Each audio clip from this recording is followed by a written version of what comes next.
ومن سيئات أعمالنا من يهده الله فلا مضل له ومن يضلل فلا هادي له. أشهد أن لا إله إلا الله وحده لا شريك له وأشهد أن محمدا عبده ورسوله.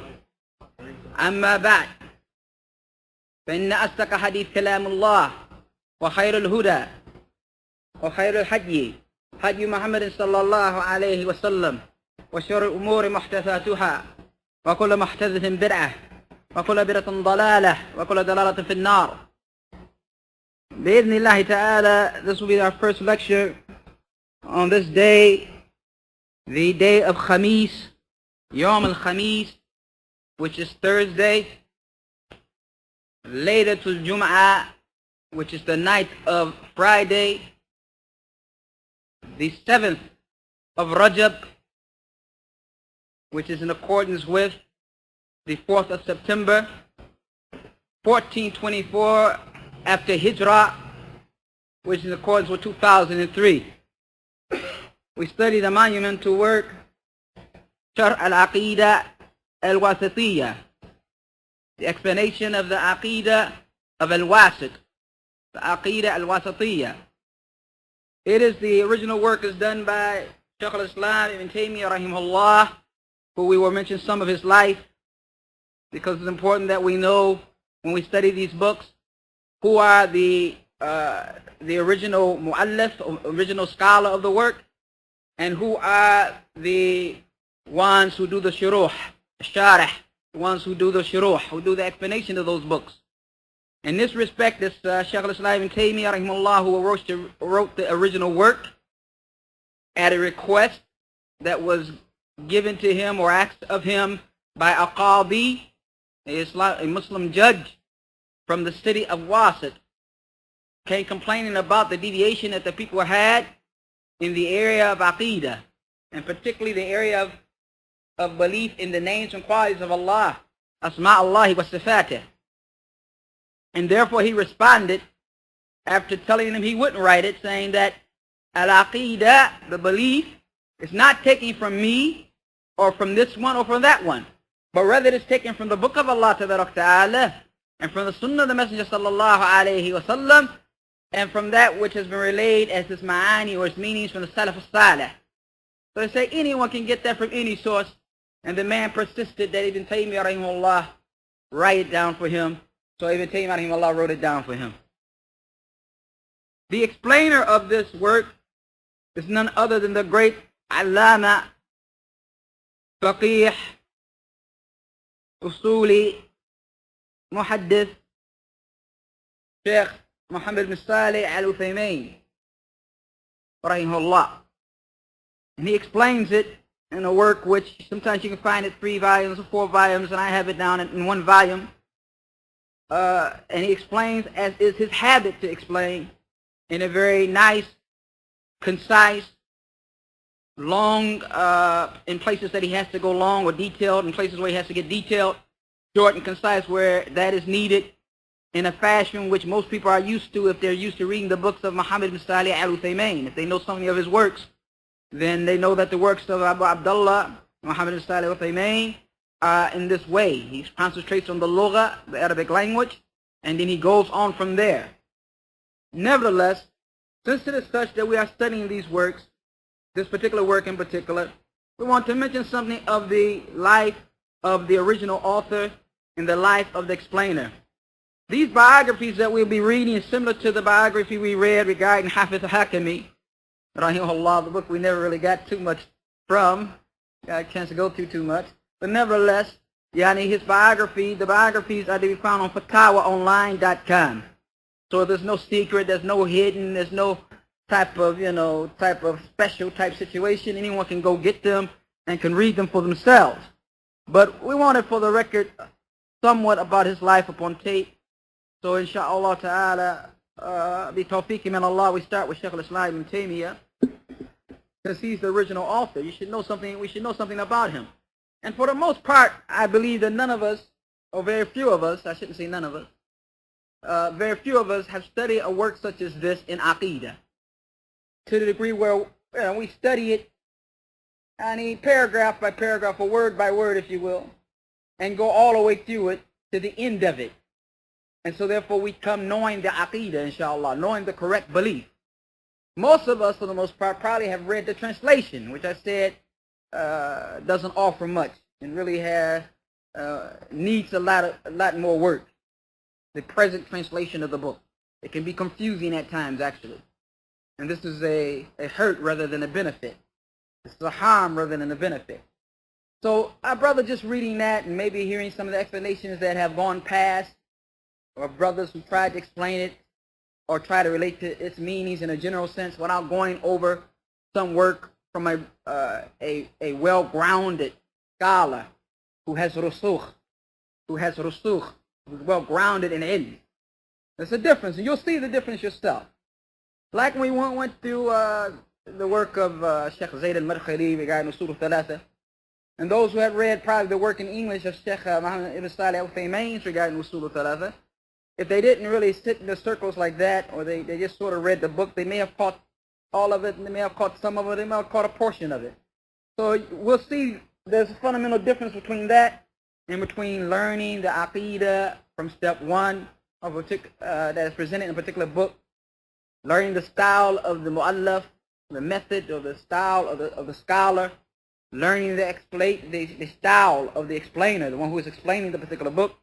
All of this goes to benefit a student of knowledge and brings about an awareness of what is correct regarding his Aqidah. بإذن الله تعالى. على كل حال, the brother starts out his biography by really removing some of the nasty and negative things that was said about Ibn Taymiyyah. I don't think we need to go into that right now. For there's not a Salafi on the face of the earth except something nasty or derogatory has been said about. And some type of accusation has been made against him. And some type of character assassination has been attempted. No doubt about that. And this is not only for the Salafi, who is a follower of Muhammad sallallahu alayhi wa sallam, but is the way of all the prophets. For the Prophet ﷺ, when he was asked who are those who receive the worst ibtilah, or tests and trials and tribulations, he said, al-anbiya, the prophets, ثم الأمثل فالأمثل, then those most like them, then those most like them. So anybody upon tariqat al-Rasul, upon the path of the Prophet ﷺ, will get some of what he got. And what he got was, he was called Majnoon, he was called a Sahir, he was called someone who splits between the people, he was called this, he was called that. Right? No one follows you but the Rada'il, but the low-life people, the people of the streets, the fools and the buffoons. They're the only one who follows you. That's what Nuh alayhi salam was told. Look who's with you, you know? Nobody but the fools, the low-life people. And also you're safiyah, you're foolish. And like this. To the degree he said, Laysa bi safahatan. I don't have no foolishness on my people. But it's this from Allah to out that brain, right? Laysa bi safahatan. I ain't got no foolishness. No? And like this. And how many times did Allah remove from the Prophet ﷺ this accusation of the madness that these people tend to bring when they attempt to belittle or put down someone from the haqq? So, suffice it to say, if you want to read that, you can go to the biography yourself on Fatawa Online and read that. We start with his life. He is Taqi'uddin. Taqi'uddin. Now, Taqi'uddin is a laqab. It's a title. And these titles were well known in this particular time of Islamic history. 7th, 8th century, you couldn't get away from having a title. Your parents gave you a title. You were given a title. Taqi'uddin, the pious one of the deen, Nasruddin, supporter of the deen, Hujjat Islam, right? Evidence of Islam, Shamsuddin, the son, S-U-N of Islam. You know what I'm saying? All of these were titles that they were given. No way you can get around it. Ibn Taymiyyah himself disliked it. And in general, it was something disliked Islamically. Something disliked that a person takes a title like that. It's an innovation. It's a bid'ah. And it's also claiming tazkiyah for oneself. How do you know you're Taqi'uddin? How do you know Nasruddin? How do you know you're the supporter of the deen? Ruknuddin, the pillar of the deen, right? So this is something that is not acceptable, except a title which is in fact warranted, and that is Shaykh al-Islam and like this. And that is given over a period of time when a man shows that he has more knowledge of Islam than he has of ignorance of it. Of all the things contained in Islam, he knows more about it. That which he knows about it is much, and a very small amount misses him. And in his usul, in his furu', in the ilm of Qur'an, in the ilm of hadith, in the ilm of tafsir, in all those type of knowledges, he's well-rounded, so he's called Shaykh al-Islam. And this laqab was used long time ago. Some narrations, Allahu A'lam as to how authentic they are, relate that the Prophet Islam called Umar that, Shaykh al-Islam. Then they were used in other things until the Turks took it later on and made it like a title as the one who is the faqih, the one who is the jurist. And therefore he had like his own area and expertise. And the people would see him and they say, well, who I go see? Well, go see Shaykh al-Islam. That's his vibe, that's his area, that's his thing. Right? Anything regarding deen, you go to him. And he became like a mansab, a position. But other than that, these type of names were not something that were advocated or even allowed by the Sharia. Taqiyuddin Abu Abbas. So that if I ask you the kunya of Shaykh al-Islam ibn Taymiyyah, you say Abul Abbas. Abul Abbas. That is his kunya. His name is Ahmad ibn Abdul Halim. Ahmad is his name. Son of Abdul Halim, son of Abdul Salam, Ibn Taymiyyah. Ibn Taymiyyah al-Harani al-Hanbali. We explained before this Hanbali thing. It wasn't Hanbali like it is today, where a person is just blind following their whims, or blind following the whims of others, I should say. He's jamid, he's short and obstinate, stuck on one thing, to the degree that if you brought him a hadith of the Prophet ﷺ, he would not pay it any attention unless it came from his madhab. Is it in the madhab? Brother, that's all I want to know. Is it part of the madhab? You say, Qala Rasulullah sallallahu alaihi wasallam, kayfa kayf? The Messenger of Allah says such and such. And yeah, man, but is it in the madhab? Right? Is it in the madhab? So this is how they think. There's a whole group of Muslims like that. Like Islam, we call them madhabis. Madhabis. They follow madhab. And if it's not in their madhab, you can talk to them till you're blue in the face. They're not going to accept it. And this goes directly, knocks away the nusus, the text that in Qur'an and Sunnah, that orders us to follow that which has been revealed from our Lord, and orders us to obey Allah Ta'ala, and orders us to obey the Messenger sallallahu alayhi wasallam, and not deviate from that. This goes against it totally. But this has put another priority in the middle, and that is this so-called sacred madhab, in which the individual who laid down this madhab in their mind has not erred and cannot err and is free of mistakes. This was not what is meant when they say Hanbali for Ibn Taymiyyah, or they say Maliki for this one, or they say whatever for another. Like for instance, the author or the explainer, the author of Tahawi. No way if you read Aqidah Tahawi you can call this man a Hanafi like these Hanafis walking around today. It's the usul. It means that he studied the usul or the principles of that particular school, and he uses that to elucidate or to extract various rulings. But when it becomes a fact that it comes in conflict with Kitab al Sunnah, then it's the Kitab al Sunnah that he takes, and he doesn't take for them badilan. He doesn't take for them any alternative. He doesn't know for them any alternative. He doesn't know any other direction. He doesn't know any other way. Abdul Salam ibn Taymiyyah al-Harani. Haran was where he was buried. They say Taymiyyah, and he is a relative of his. We'll get to that inshallah. He was born on Monday the 10th of Rabi al-Awwal, 661 after Hijrah, which is to us, who going by the Western issue, January 1263 CE, yani Christian era, at Haran, which is northern Iraq, pretty much where they're at now, northern Iraq, to a well-known family of mutakallimun, he says. What he means is scholars, not necessarily mutakallimun, all of them. Scholars. And this is how it usually is, brothers.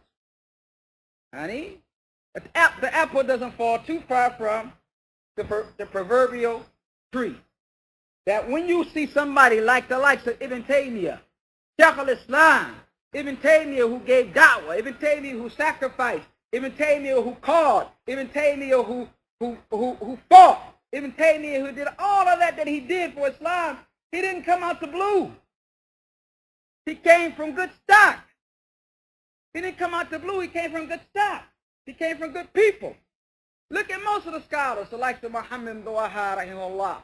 His father was a scholar. Grandfather was a scholar. Whose grandfather was a scholar? It doesn't happen overnight. No, it's a generational thing. So I mean, at some point in time, we have to do a groundbreaking. We have to start the ball rolling. You might start where I live by Tar right now. And then down the generation, here comes the Shaykh al-Islam Ibn Taymiyyah. Doesn't happen overnight. So he came from this type of family, the well-known family of scholars. His grandfather, his name was kunyas Abu al-Barakat, Father Blessing. Abu Barakat. You should know his name. Majduddin Ibn Taymiyyah. Why? Because he was a great scholar. He was a great scholar. He's the one who originally wrote the Asl, the origin of the great monumental work in fiqh called Nail al-Awtar, which is what Shawkani called it. The origin of that book, Ibn Taymiyyah's grandfather wrote. And everybody knows Shawkani. So you know Shawkani's Nail al-Awtar on fiqh and Ahkam al-Ibadat, the acts of Ibadat, and explaining that. But the guy who put it together originally is Abu Barakat, Majduddin, the grandfather of Ibn Taymiyyah, rahimahullah. He was a reputed teacher of the Hanbali school, and it's Muntaka al-Akhbar is what it's called. Nail al-Awtar is a sharh, explanation of Muntaka al-Akhbar, of this book here, which is called Muntaka al-Akhbar, selections of prophetic sayings, which classifies such hadith upon which Islamic legislation is best. In other words, you know what he means by this. You got hadith on wudu, you got hadith on tayammum, you got hadith on ghusl, you got hadith on salah, you got hadith on fasting, you got hadith like that. That's how he put it together. And then came Shawkani. Many, many years later, there are other explanations, but Shawkani came and explained it. It is even today regarded as a very valuable work. Very valuable work. Likewise, the scholar achieves Ibn Taymiyyah's father. His father, Shahabuddin Abdul Halim. See Shahabuddin? The luck up again. Shahabuddin. Abdul Halim Ibn Taymiyyah. His knowledge was widespread. This was a time when the Tatar were Hulagu Khan, as you heard of him, were inflicting their barbaric onslaught throughout the world of Islam. This is the time of the Tatar. It is a matney time. It is a sick time. It is a dark time for the Muslims. It is a time of cowardliness among the Muslims. The Muslims being cowards, being weak. And to the degree that Ibn Athir describes it. And he says, if the heart must cry, if there's in the heart anything called Iman, if there exists in the heart anything called Iman, and I would not write about it because of the miserable and the trials and tribulations that take place in it, except that it is something that must be written for history.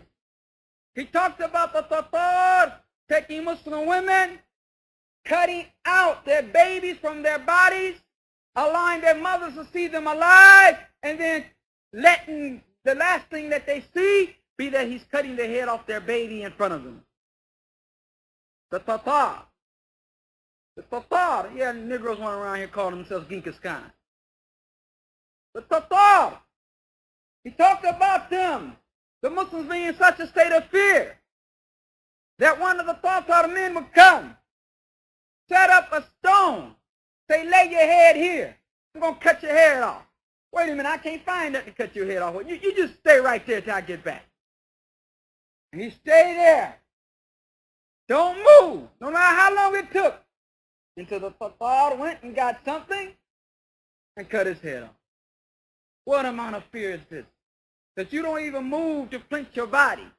You don't even make a move a sheep would make, a goat would make, a cow would make, knowing that its life is in danger. To get out the way.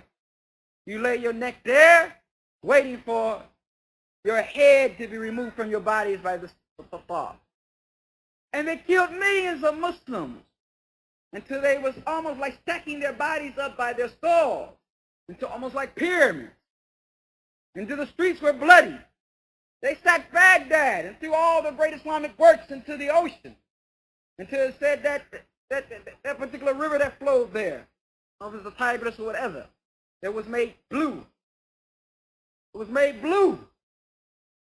Not to mention the raping of women, not to mention the total onslaught and destruction of where the Muslims were living. This was their time. It was an evil. It was a plague of people, of savages, of barbarians upon the Muslims. And it was a time when the Muslims were at the weakest of their levels, involved in all types of innovation and bid'ah, not understanding their aqidah, ignorant of their purpose in life, turning towards the dunya. This is the madness that was happening then. And so it was their onslaught, and that's a good word to say it, throughout the world of Islam, especially the Mesopotamian region. Ibn Taymiyyah was only 7 when the Tatars launched their attack on Haran, his city. Consequently, the populace left Haran to seek refuge elsewhere. Ibn Taymiyyah's family proceeded to Damascus. Sounds like an Albani story almost. And he running to Syria, running to Damascus. And that was in 667 after Hijrah. It's 1268 Christian era, which was then ruled by the Mamluks of Egypt. It was here that his father delivered sermons from the pulpit of the Umayyad Masjid. Umayyad Masjid, he means Umayyad Masjid, and was divided to teach hadith in the masjid as well as in Dar al-Hadith. You know, just in passing, that the Prophet ﷺ, when he said, طَائِفَةٌ مِنْ هَذِهِ أُمَّةٌ عَلَى الْحَقِّ, there will always be a group of this ummah upon the truth. يعني لا يضرهم من خذلهم ولا من خلفهم حتى يأتي أمر الله. They won't be harmed by those who forsake them or those who differ with them until the matter of Allah comes. And in one area she says, وَهُمْ بِالْغَرْبِ, they're in the west. All the scholars took this to mean they were in Sham. They're in Syria, Sham. Sham is what is presently today Syria, Lebanon, Palestine, and Jordan. That area there is what you call Sham in the Arabic language. Sham. And it's Mubarak. It's a blessed place. But what's good is a blessed place is the people within it are not going to be blessed. And upon ta'atillah, upon obedience to Allah. But what I said, what I meant to recall here is that the Ahl al-Hadith were there. Listen to this. He said it's taught in Dar al-Hadith. Dar al-Hadith. Teach Hadith in the masjid. You won't find that happening now. Dar al-Hadith al-Askariya in Damascus. In Damascus. This discourse was attended by a large number of students as well by scholars. Damascus was the center of Islamic studies at that time. And Ahmad ibn Taymiyyah followed in the footsteps of his father. And Ahmad ibn Taymiyyah followed in the footsteps of his father. And this is an honor and a blessing if a child follows in the footsteps of his father. You find the kuffar following in the footsteps of their father. This one's a senator. One back to me is a senator. One behind me is a senator. This one's a preacher, bishop, or reverend. Then one comes after him as bishop, preacher, and reverend like this. It's unfortunate we have many Muslims whose children don't follow them upon guidance. Don't follow them in righteousness. Don't follow them in that which is correct. But Ibn Taymiyyah was not like that. He followed the footsteps of his father, who was a scholar of Islamic studies. He studied with the great scholars of his time. And amongst the people he studied was a woman scholar by the name of Zainab bint Makki, who taught him hadith. That's something that Abu Hassan Malik has that he's done regarding some of the great scholars from the women. And amongst them was Zainab bint Makki, and he has a tape actually on it. And it would be beneficial probably for you to get it. the tape that he did dealing with the Muslim sisters. I don't want to make the whole thing Ibn Taymiyyah, but it seems it might be. Allahu A'lam, we'll see. From his early childhood, Ibn Taymiyyah was an industrious student. He fully acquainted himself with the secular and religious sciences of his time. He devoted special attention to Arabic literature and gained mastery over the grammar. And don't think gaining mastery over the Arabic grammar is something easy. Master over the Arabic grammar. In looking at the life of Sheikh Muqbil, and his life, mashallah, has been written many times, and there are new books coming out. Sheikh Muqbil ibn Hadi, rahimahullah, the great Allama and Imam of Yemen, you find that he says he studied al-Jama'ah, and I guess he must have said he did it around 10 times. He said, with this sheikh, I went and sat with this sheikh and I studied al-Jama'ah. The al-Jama'ah. Al-Jama'ah is a basic book in the Arabic grammar that really you start with at the beginning level, and you go on through it. And he studied this several times. Each time he mentions a sheikh, he says, and I went through al-Jama'ah with him. I sat down and I got with him al-Jama'ah. So this shows the importance of the Arabic language. I mean, when I say it's in the beginning thing, it's not like alif ba ta. No, but it teaches the rudiments, the basic principles of the Arab language, and it expands upon that. And all of them concentrate on these type of books. For instance, you'll find Ibn Taymiyyah always quoting, and he'll quote this as we go on through the work. Many times you might hear me say, I'm not going to translate this. There's no benefit, really. Maybe I will, maybe I won't, depending on the situation. But it will be from the Alfiyah, the Alfiyah, which is a great work of Arabic language done in a prose form. And it's apparent that Ibn Uthaymeen memorized it, the way he quotes it. He said, okay, and here's the ha, and the ha here is in the right place. Why? Because of color, color. And then he'll give you the piece of poetry which indicates that this, in fact, should be the one that should be there and why it should be there. And you'll see this going through there, the Alfiyah. So anyway, education, he studied it. Not only did he become an expert on the great Arab grammarian Sibawayh. Sibawayh was a great Arabic scholar. Everybody knows that. Brothers say when you study him, brother, you're trying to become a Sibawayh. Hey had. Would that he couldn't. Sibawayh is not something easy. He said he studied his book, which is great, is regarded as the greatest authority on grammar and syntax. But he's also got so good that he pointed out the errors in the book. So yeah, see the way he got this mistake. See the way down here. Let's see the way he got this mistake right here. He missed this one. Aqidah, knowledge. He commanded knowledge of all the poise and poetry then available. Poise, prose, and poetry available then. Say that, as many poetry books that the Arabs had, many maqalat and books of rihla and travel that they put in poetic form. Even those poetic things that, mu'allaqat and stuff that hanged in the Kaaba. I mean, the Arabs would say poetry was like, it was like their nature. Just stand up and give you a whole story in poetic form. I came from here and I was like, we can't even compare it to it, really. You know what I'm saying? We try, but we can't do anything with it. But they were able to do it. And they said the Yemenis today are still able to do so. I get up and want to praise Sheikh Muqbil and just go into it. So this is his level. This is Ibn Taymiyyah level. He studied the history. It was said that Ibn Taymiyyah knew so much about the sciences of Islam that a professional master in that particular science, he would talk to him and think that he knew no other science but him. Since this man himself was isolated to the knowledge of his particular madhab, say it's fiqh al-Hanbali, or say it's fiqh al-Shafi, then because he could not see the extent of Ibn Taymiyyah's level of knowledge, he's seen him above and beyond himself, he said he must have spent his whole life learning this. And then Ibn Taymiyyah would turn right side and talk to Hanafi the same way. He talked to Maliki the same way. Talked to Christians and knew more about Christianity than the Christians. Taught about Judaism, knew more about Judaism than the Christians. You know what you didn't know this about? Oh, yeah. Old Hebrew saying. You know? That type of... We're talking about Sheikh al-Islam, Abu Abbas, Ahmad, Ibn Abdul Halim, Abdul Salam, Ibn Taymiyyah, al-Harani, al-Hanbali. We're talking about the man here. And this is Ibn Taymiyyah, who left an ocean. They said Ibn Taymiyyah left the treasures of knowledge. Some of them that had been excavated now and just now, the treasures have been opened, and some of them they haven't been opened yet.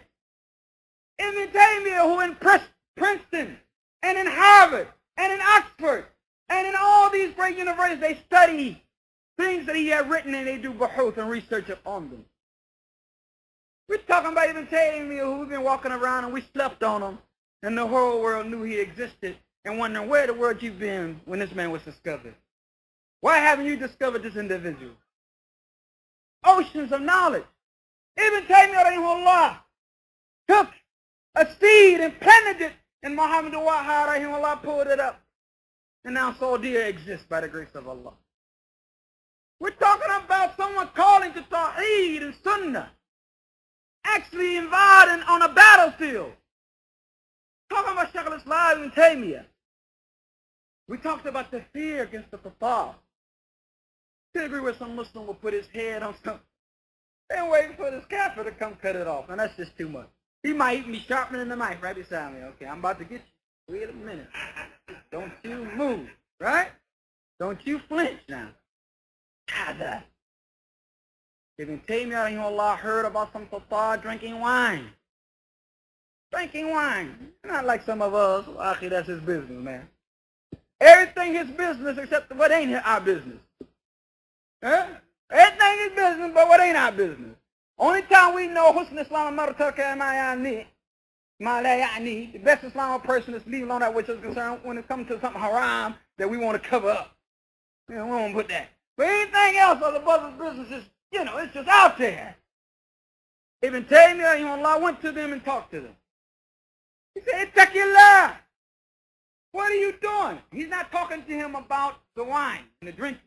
He's talking about to him about the general things that he's doing to the Muslims. Forget his wine. He's called, because, you know, the Tatar came into a cloak type piece. They started claiming they were Muslims, saying shahada on their tongue, not making salat, drinking wine, committing adultery, believing in astrology, but talking about they were Muslims. So some Muslims who didn't know Aqidah, it messed them up. Well, what can we say about them? I mean, they say shahada. Huh? It messed them up. They didn't understand that the reality of Islam that the man had no connection to the reality of Islam. Drinking wine, fornicating, killing Muslims left and right, believing in astrology, having their own Islamic law, non-Islamic law, right, that they ruled by, which was from their ancestors. All that didn't matter. Shirk and rububiyyah, shirk and uluhiyyah, shirk and aswat, all types of kaba'i wa ma'asi, and making it halal to drink wine, halal to marry your daughters and everything else, some of them. Everything they was doing didn't matter. This is shahada, brother. Ibn Taymiyyah went with some of his students. Students nervous, they shaking. You know, that's the student and the sheikh. Right? These are the students and that's the sheikh. And they're shaking. They said he started howling at them and screaming at them and putting his finger in his face. You can find this in the life of Ibn Taymiyyah. They said we all started raising up our toes. We all started raising up our toes. We know his head about to go and the blood gonna get on us. Then Abu Abbas about to leave this dunya now. Huh? So they all raised their toes. They said when he got done with that man was like putty in the hands of Ibn Taymiyyah. Oh yeah, putty ya Imam, whatever. We'll do that. I'll look into that. I'll see. Ibn Taymiyyah walked off Saliman, walked off safe, walked off okay, walked off right. You know what I'm saying? But his students were nervous and scared and fearful. These are people that cut off their head for anything, but yet it was not the case with Ibn Taymiyyah, rahimahullah. So Ibn Taymiyyah studied the Qur'an, no doubt, the Hadith and Sharia, He learned the Hanbali fiqh. Then he became distinguished in it. Right? We're talking about someone who learns something, and then he gets to such a proficiency that he's the master in that. You know what I'm saying? No one can do anything with him in this area. You know? No one, and he's a young man. No man, he's reported that acquired his knowledge on hadith in Syria from Ibn Abu Dayyam. Another received from Shamsuddin Abdul Rahman al-Maqdisi. Ibn Taymiyyah received a thorough grounding, brothers, in the Sittah, the 6 books of Sunnah, and the Musnad Ibn Ahmad. You're telling me the man knew Abu Dawood, what's Sunnah Nisa'i, what's Sunnah Ibn Majah, what's Sunnah Tirmidhi, and a Musnad of Imam Ahmad? You know he had to Sahihain before that, because he said Sahih Sittah, he means the 6 books. Bukhari, Muslim, Abu Dawood, Tirmidhi, Nisa'i, Ibn Majah. Then take a 48,000 ahadith book like the Musnad of Imam Ahmad and throw that in there too. He got that. He's got all that. His greatest love was the love of tafsir, of Qur'an. One of his only regrets, he said, is that I did not read enough tafsir of Qur'an. Not regretting that, but Allah bless him in other areas, but he wish he had. He will read hundreds and hundreds of tafsir. Yes, there exist hundreds and hundreds of tafsir. You think it's only Ibn Kathir? Come on, more than that, man. You're talking about thousands of years. I mean, can't think it's only Ibn Kathir. Oh, that's more than that. Right, Ibn Kathir might be the only thing in your library. In English. Ala kulli halin, Ibn Taymiyyah makes sajda. And he says, oh, teacher of Ibrahim, teach me. And oh, the one who granted understanding to Sulaiman, grant me understanding. He would do this when any problem came. And this is what we don't do. You ask the average brother, Akhi, what you do when you understand something? First thing, I ask people now, right? Or I go look it up, or I go that. Did you ever think of asking the one, the one who know everything? You know? Ever think of raising your hand? And the Prophet Islam, that's the first thing he would do. And they have a difficulty or misunderstanding of something, or difference of opinion in something. He would get up and make that dua, O Lord of Jibreel, O Lord of Mikael, O Lord of Sarafil, and to the end of it, guide me to that which is correct and that which the people differ, or some of this, and to that which is different. That's where you take it to first. That's where you take it to first, to Allah Ta'ala. And Ibn Taymiyyah Allah was like that. He read a tafsir, read a tafsir of an ayah. Then he find himself what? Making sajda, because he didn't understand the ayah.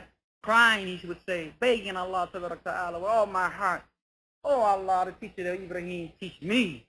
Oh Allah, the granter of understanding to Sulaiman, grant me understanding. This is why he's Shaykh al-Islam. It's not Shaykh al-Islam on his own. It's not Shaykh al-Islam because one day that's what he decided to do. Shaykh al-Islam because of his dependence upon Allah Ta'ala and his ubudiyyah and submissiveness to Allah Ta'ala and his understanding what it means to be a servant to Allah Ta'ala. He completed his studies when he was a teenager at an age of 19. When he says complete, doesn't mean complete in the sense that we think. Oh, he's done, he's over with. Get a top plus job behind some desk. No. It means that where the general level of the people were and what they're expected to be, Ibn Taymiyyah achieved that at the age of 19. Became a professor of Islamic studies. Well-versed in Quranic studies, hadith, fiqh, theology, Arabic grammar, scholastic theology. Started giving fatwas, without following any traditional legal school, following the dalil. Following the dalil, like they used to ask Bin Baz. I have an old tape of Bin Baz. I done in the early 70s. Bin Baz was talking. You know how those tapes, those old tapes be.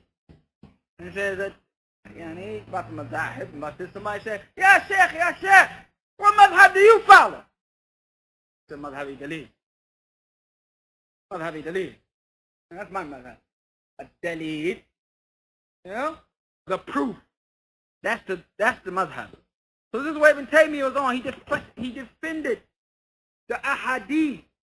He defended them by arguing on their behalf, taking the Qur'an and Sunnah, which was unfamiliar to the people of his time. He taking from Qur'an, he taking from the blessed book directly. He can't do that.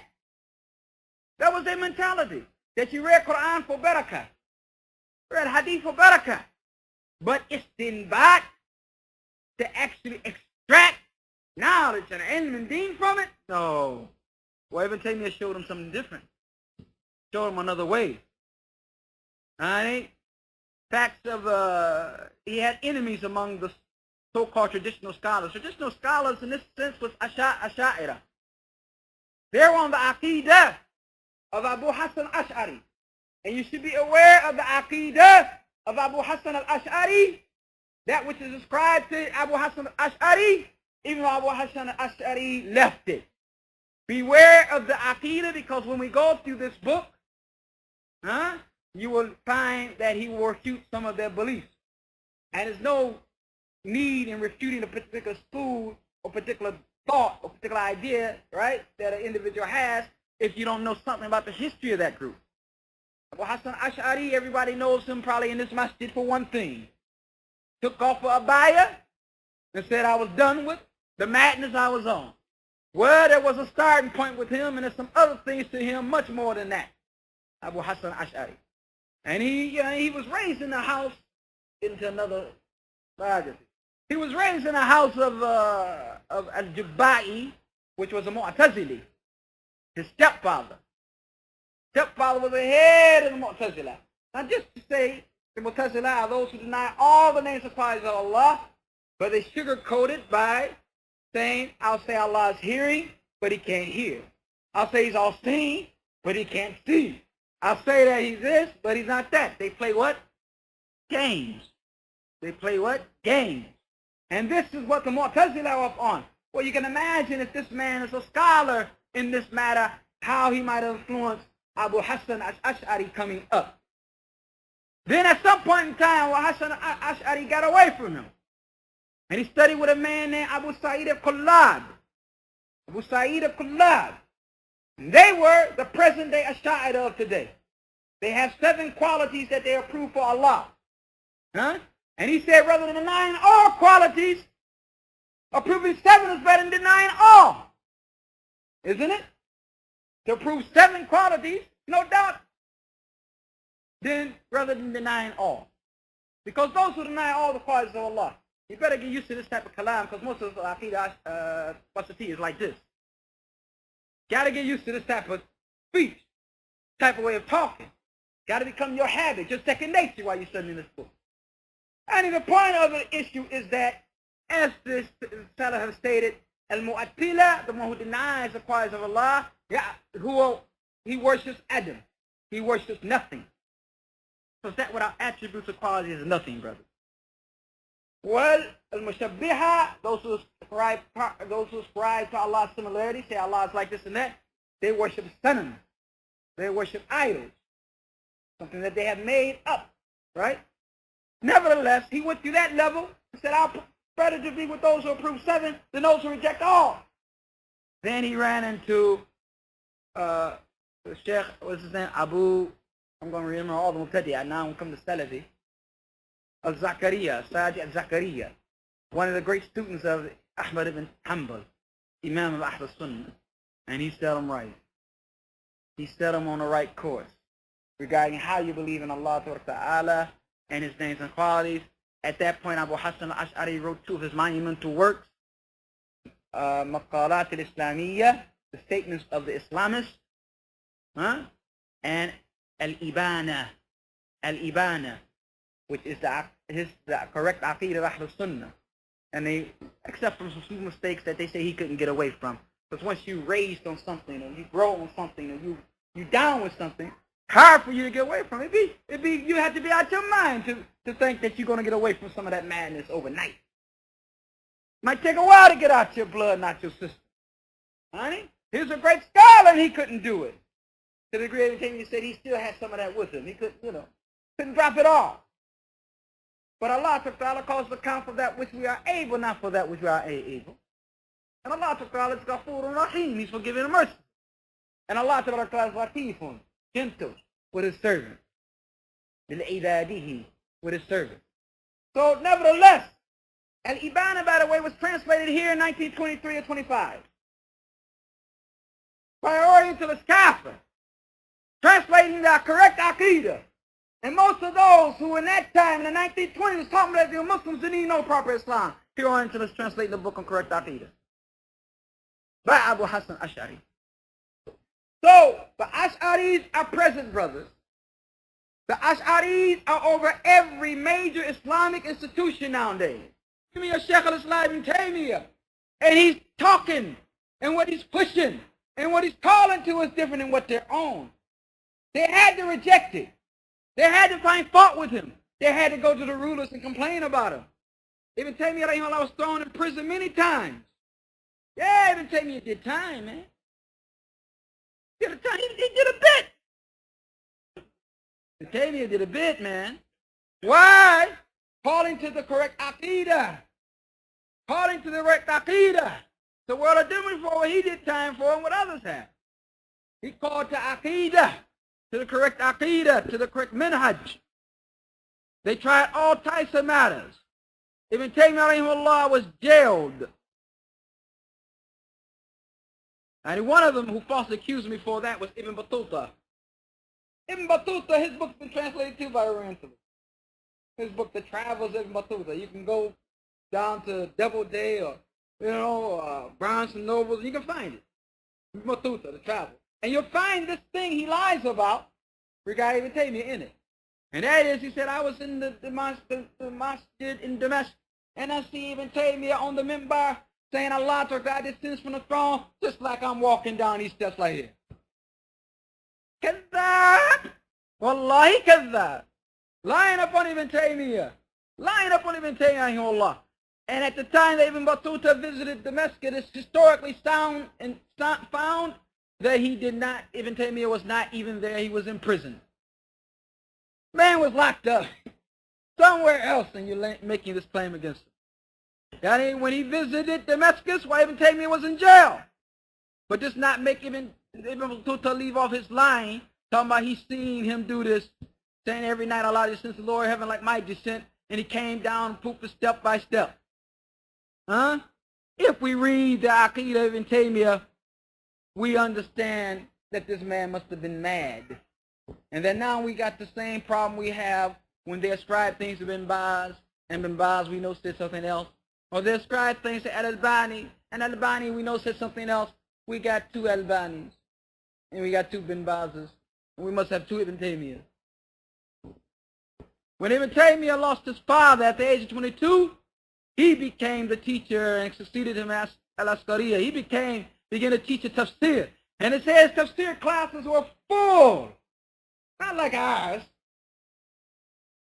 The man had people in there, you know what I mean? Like a Jum'ah. That's the only way we can say it nowadays. Like a Jum'ah. You know, like Jum'ah, brother. You know, like Eid. That's how the classes was. They come to benefit. And they heard much benefit. Bani Umayyah. And he would begin to teach Salafiyah. And he became one of the leading scholars of Syria. We don't have much time. We'll go on to the Mongol threat. The Tatars. Meanwhile, Iraq, Iran, and Khorasan were smothered under, it's getting earlier than 6:30 now, 7:30 now. Oh, Mustan. Can't keep going back. Well, brother, 6 o'clock. We're going to have to do that to Maghrib, brothers. I don't know if y'all want to do that now. Don't wait till after next week. Or you want to do it?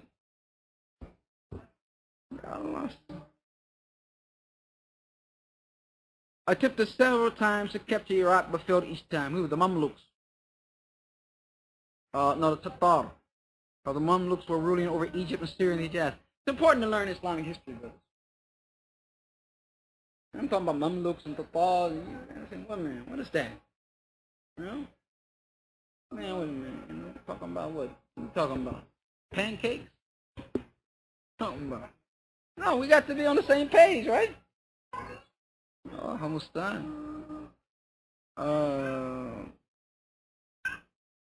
When it was learned that the Tatars were planning to conquer Damascus, the Sultan and al-Malik al-Nasir, Muhammad ibn Qalawun, left Egypt with a powerful army to check the advance of the Tatars.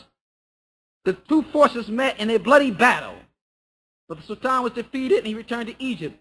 Now Damascus lay wide open for these barbarians who were led by a man named Ghazan, also known as Mahmud. See, they claimed Islam. The great-grandson of Genghis Khan. Consequently, all the nobles, including religious scholars, judges, ministers, and traders, fled. Everybody fled Damascus, where total chaos and anarchy held sway in the face of the Tatar invasion. At this critical moment, pay attention. At this critical moment, this is when men are known. This is when men are known. At the critical time, at the 0 hour, when things are dire, and there's total distress and confusion and chaos, this when men are known. At this critical moment, Ibn Taymiyyah led a delegation to meet Ghazan and pursue for peace of the city. Accordingly, the delegation led by Ibn Taymiyyah met Ghazan, and he's talking to this Tatar barbarian. And he agreed to amnesty of the people of Damascus. They thought he was going to kill Ibn Taymiyyah. You're going to see this fool? All that these people have known is cutting off heads. We said cutting out the babies from Muslim women and letting them see them cry and cutting them. You know what I'm saying? Cutting people's their heads off, and you're going to go see this man? You tell me Allah had no fear, and he went to see this man. Tatar army advancing towards Syria again reached Damascus later on, and in 702 after Hijrah, caused panic among the people. Many who began running from their homes from favorite place. When Ibn Taymiyyah saw this, he began to urge the people to defend themselves. He's a mujahid, هذا. Man's a mujahid. Now he's in a position of what? Urging the people to defend themselves. Stopping them from leaving the city. They said that he was a fighter. His jihad against, he was in the front of the fight. Leading the fight. Wasn't in the background. Ibn Taymiyyah, rahimahullah. They met them at Thaqab, and after a bloody conflict, the Muslims defeated them. It said that during these battles, Ibn Taymiyyah was making dua to Allah Ta'ala as Prophet Muhammad was doing. Calling on Allah Ta'ala for help.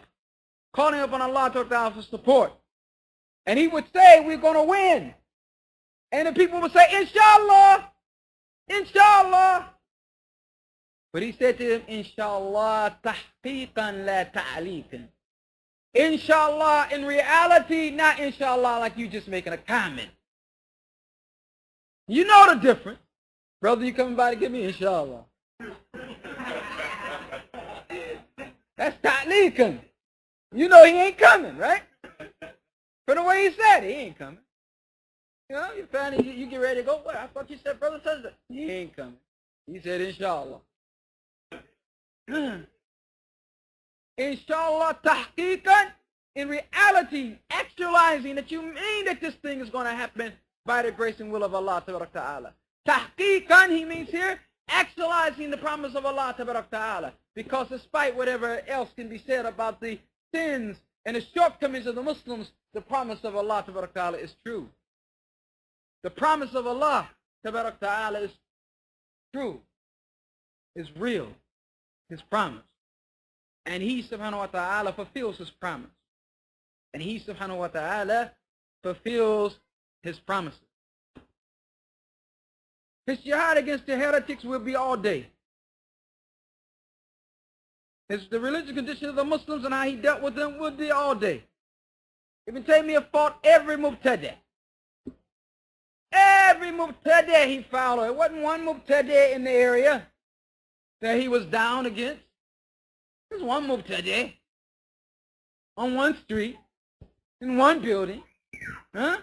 No, every mubtadi' he fought. Every mubtadi' you can name, he got some type of radd against him. They talk about the rudu today, and if they saw Ibn Taymiyyah, they would say, man, all this man do is do rudu. I met him, man. Can't just do rudu. Radd al-Jahmiyyah, Radd al-Qadariyah, Radd al-Murji'ah, Radd al-Ashariyah. Radd al-Dhaka. Ish hada. The man just a rat machine. But that's what he did. And he wrote works against these people. He wrote 5 volumes against the Shia. More. Minhaj al-Sunnah, knock down the Shia stuff. Just did them, he just did them bad, which was what they deserved. Took their hearts out while I was still beating them. Slapped them with it. You know what I'm saying? You know what I'm saying? Ibn Taymiyyah. You know what I'm saying? Cut them on the chin, pull their tongue out, give them a Colombian necktie. Just hurt them. Stumped on their ears, poked out their eyes. Ibn Taymiyyah did it to them. Look at Minhaj al-Sunnah. Look at Minhaj al-Sunnah. It leaves no room for a Rafidi. He won't even raise his head. What can he say? Mother Aqul, what can he? What can I say? Ibn Taymiyyah said it. There's nothing to do about it. His students, like al-Zahabi, and Ibn Kathir, Ibn Imad, and Abdul Hadi, what can you say about the man? He got students like Zahabi and Ibn Qayyim, Ibn Rajab. What can you say about the man except he's Shaykh al-Islam, brother? Shaykh al-Islam, Abu Abbas. On every front. If it's in fiqh, he's there. If it's in hadith, he's there. If it's in tafsir, he's there. If it's in area of Islam, he's there. Protecting the sunnah. Guiding the deen. Responding to mubtadi'een. Shaykh al-Islam Ibn Taymiyyah, rahimahullah, we haven't given him half of his rights. A third of his rights. We're talking about him tonight. Listen to some of the works he has. Al-Jawab al-Sahih. What was that? That's his response to Christians. Al-Jawab al-Sahih, liman baddala deen al-Masih. The correct response to those who corrupted the deen of the Messiah. Answer to the criticism of the Christians. 5 volumes at least. 6 volumes. Phone books. Dealing with them. Knocked them out. No other jawab was needed. Huh? They were KO'd. Taken out of the place. Really. Read the work. It's beyond belief. Rad ala mantaqiyyin. A refutation against the logicians, those who use logic. And there was a big movement in his time, and there's a big movement nowadays. Kitab al-Siyasa Shar'iyyah deals with the political theory and government in Islam. Yes, before Ikhwan ever came into existence. Minhaj al-Sunnah Nabawiyyah, what I was talking about, a refutation of the Shia beliefs. He wrote it in regards to a book called Minhaj al-Qaranah of Ibn al-Mutahhir al-Hilli. A book about visiting the graves and saint worship, intercession, and superstitious beliefs like that, called Ziyar al-Qubur. A collection of books dealing with various facets of the Aqidah. Risalat at-Mariyah. You heard of it. Risalat at-Mariyah. Huh? Fatawa. And come on, brothers. Come on. Alright? All of these are great works of Ibn Taymiyyah rahimahullah. All these are great works of Ibn Taymiyyah rahimahullah. The man was in fact Shaykh al-Islam. And to the degree that now his goal is dependent upon in most areas of Islamic sciences. To the degree that you're not going to, any sururi, Qutubi, would say what Ibn Taymiyyah said. Because he knows that will lend credence or level to his argument. You put Ibn Taymiyyah on the table, you don't need nothing else. Only from the statements of people, I mean. Because he's going to bring Qur'an and Sunnah. You're going to, it's a one-stop center. You're going to stop there, you're going to shop for everything you need, you're going to go on about your business. Shaykh al-Islam Ibn Taymiyyah. And you'll see how he is when we get through this work, or begin to go through this work. And have a little, barakallahu feekum, hummus. Be just a little bit enthusiastic, brothers. Don't come in here dragging, late, talking about, oh man, I'm studying Aqidah. Aqidah is the life source of the Muslim. And if Aqidah, your light ain't on because you ain't got no light. Huh? Aqidah is it. If we get our Aqidah correct, then everything else will be correct. I say, well, what about my relationship with my wife? Well, you get your Aqidah correct, your relationship with your wife will be correct. What my relationship with my brothers? I feel this way, I feel that way. Get your Aqidah correct, the relationship with your brothers will be correct. Of course, they got to get their Aqidah correct also. Huh? If the Aqidah is correct, if it's understood correctly and implemented, and implement it, then you'll see what it does when it comes into the atmosphere. Why, it's like turning on the lights. Like a spring breeze. Huh? Like something sweet on the tongue, brothers. Good to the tummy. Delighting the heart and the soul. You know, my dear respected brothers. Aqidah is that. All of that and more. And we'll get into it, inshallah ta'ala, if Allah ta'ala spares us. هذا وصلى الله على نبينا محمد